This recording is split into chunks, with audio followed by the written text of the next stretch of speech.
Ladies and gentlemen, Mr. Thompson will not speak to you tonight. His time is up. For years you've asked, who is John Galt? You've asked that question in despair and resignation as factories closed, goods became scarce, jobs disappeared.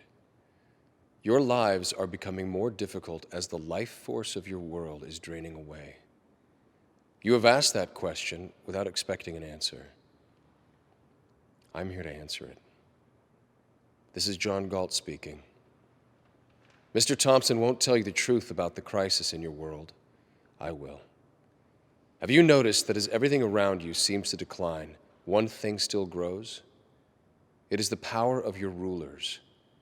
None of their plans and directives have solved your problems or made your life better. The only result has been their increased control over you at the cost of your freedom. Do you know why? You gave them the power. They called for your sacrifice, and you thought it was noble. They said if you worked for yourself and your family, that you were selfish and uncaring, and they made you feel ashamed. They denounced the leaders of industry as greedy exploiters, the Ellis Wyatts, the Hank Reardons, and again, you agreed. And then you ask, why did they and others like them disappear? I took them from you. Their achievements flowed from their creative minds. Once they understood that the attempt to control their work was an attempt to control their minds, they left. The people on strike worked for themselves, for their own vision of what was possible. When they recognized the honor they deserved, they rebelled against the guilt you wanted them to feel for their success. You counted on them to keep producing, to keep thinking, even as you denounced them as selfish. I showed them they were being punished for their own virtues, and I showed them how evil that is. I made it my mission to help these heroes say no. All evil needs to win is the consent of good people. They have joined me to freely produce, trade, cooperate, and compete in a place where the rights of all are protected. Do not try to find us. Do not try to bargain for our return. Get out of our way.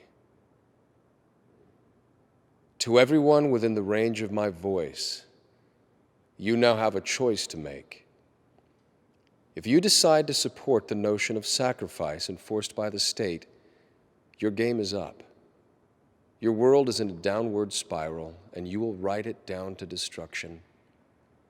But if you share the values of our strike, if you believe that your life is a sacred possession for you to make the most of, if you want to live by the judgment of your own mind, not edicts from the state, then follow our lead. Do not support your own oppressors. Stop letting the system exploit you. Form your own communities on the frontiers of your crumbling world. Your rulers hold you by your endurance to carry the burdens they impose, by your generosity when you hear cries of despair, and above all, by your innocence which cannot grasp the depths of their evil. The world you are living in is the world they wanted. Leave them to it. Those who have left you are eager to build a better world, a world of freedom and opportunity, a world based on mutual respect. In that world, you will rise in the morning with the spirit you knew in childhood, the spirit of eagerness and adventure, and the confidence that the world is what it is and is there for you to discover.